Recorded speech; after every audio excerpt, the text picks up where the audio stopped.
Halo teman-teman, berikut ini adalah tutorial bagaimana cara melakukan perawatan motor DC.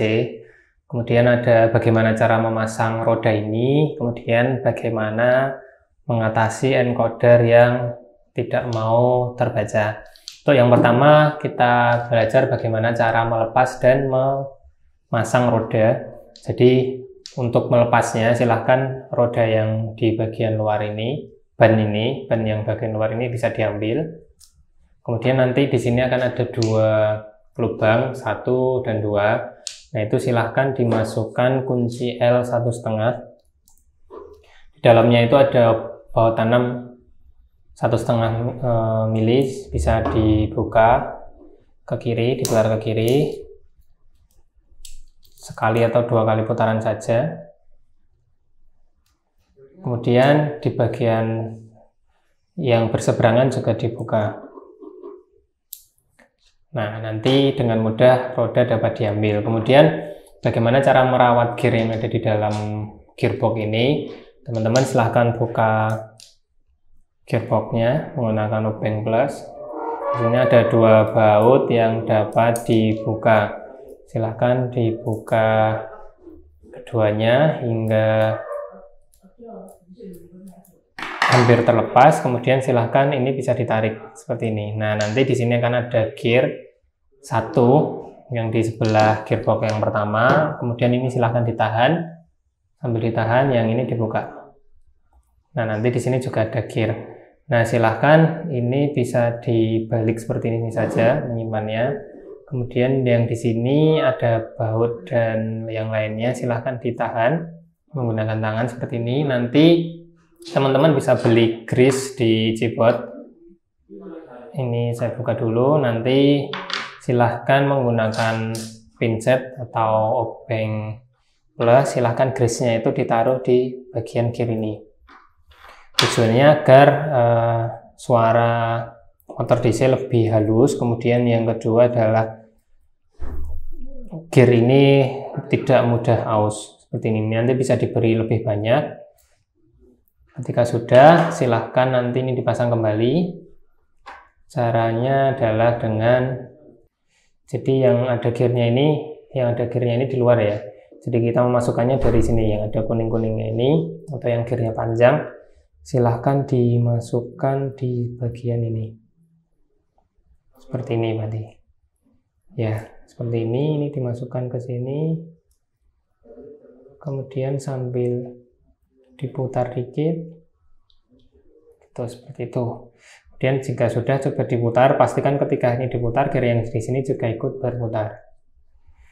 Ketika sudah, ini silahkan ditahan seperti ini. Yang di sebelah sini juga diberi grease kembali. Ini silahkan diberi grease yang cukup, tapi jangan terlalu banyak juga. Kemudian kita pasang kembali di sini.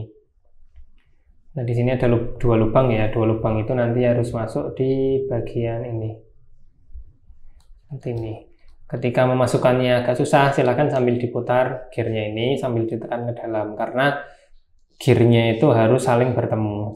Jika belum bertemu, maka gearbox ini akan susah masuk ke bagian dalam. Jika sudah bisa mudah diputar, silahkan kencangkan kembali.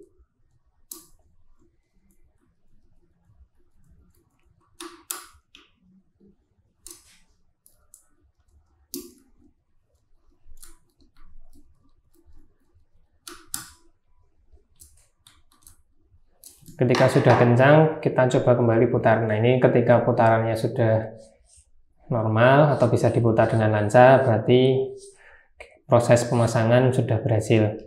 Berikutnya kita pasang roda. Jadi untuk memasang roda, pastikan bahwa di bagian tengah ini tidak ada baut yang keluar, yaitu dengan cara baut yang di sini diputar saja ke kiri. Jika sudah tidak ada, kita masukkan kunci L 1,5 di salah satu lubangnya seperti ini, dimasukkan saja di bagian baut tanamnya.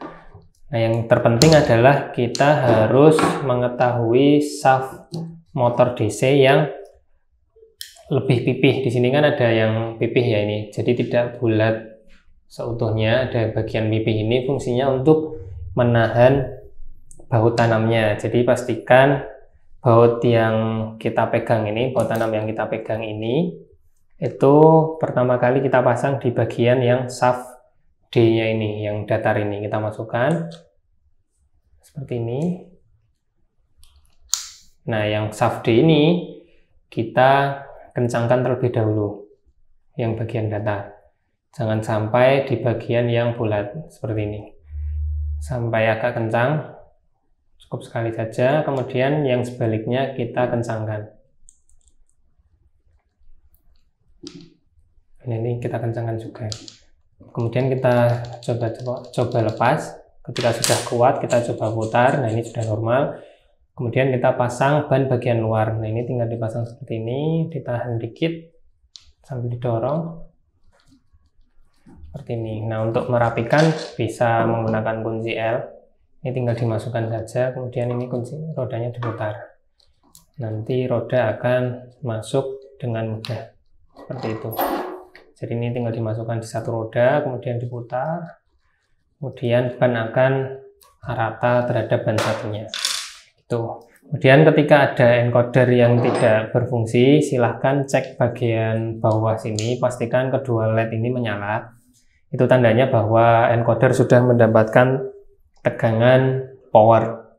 Ketika ini tidak menyala, teman-teman bisa ganti kabel encoder ini, atau biasanya terjadi kendor di bagian soket ini yang menyebabkan nilai encodernya itu tidak berubah atau tidak sesuai yang diinginkan. Nanti teman-teman bisa ganti satu set kabel ini.